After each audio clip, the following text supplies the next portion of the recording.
Flop ఇచ్చిన director తో movie అంటే భయపడి చేస్తూ ఉంటారు. అలాంటిది పెద్ద హీరోలు అయితే అసలే తొందరగా ఒప్పుకోరు. అలాంటిది ఎన్టీఆర్ ఒప్పుకుంటాడు. ఒప్పుకోవడమే కాదు, హిట్ కూడా కొడతాడు. అది 1-2 సార్లు అనుకున్నారేమో, కాదు భయ్య, చాలా సార్లే కొట్టాడు.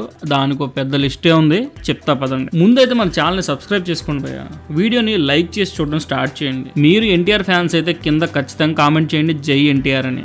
ఎన్టీఆర్ ఇచ్చిన హిట్ లిస్ట్ చూసిన తర్వాత మీ మైండ్ బ్లాంక్ అయిపోతుంది. 2007లో మున్నార్తో ఫ్లాప్ ఇచ్చిన వంశీ పైడిపల్లికి బృందానం అనే హిట్ అయితే ఇచ్చాడు. 2014లో హార్ట్ అటాక్ తో అట్టర్ ఫ్లాప్ సినిమా ఇచ్చిన పూరికి టెంపర్ లాంటి హిట్ మూవీ అయితే ఇచ్చాడు. 2014లో నేనొక్కడే మూవీతో ఫ్లాప్ ఇచ్చిన సుకుమార్ కి నాన్నకు ప్రేమతో లాంటి బూస్ట్ ఇచ్చే హిట్ ఇచ్చాడు. 2016లో సర్దార్ గబ్బర్ సింగ్ లాంటి ఫ్లాప్ సినిమా తీసిన బాబీకి కూడా జైలు అవకుశ లాంటి హిట్ ఇచ్చాడు. 2018లో అజ్ఞాతవాసి లాంటి అట్టర్ ఫ్లాప్ సినిమా తీసిన త్రివిక్రమ్ కూడా అరవింద సమేతతో సూపర్ బ్లాక్ బస్టర్ హిట్ ఇచ్చాడు. ఇక లేటెస్ట్ గా ఆచార్యతో డిజాస్టర్ ఇచ్చిన కొరటాలకి దేవరా లాంటి ప్యాన్ ఇండియన్ హిట్ ఇచ్చాడు ఎన్టీఆర్.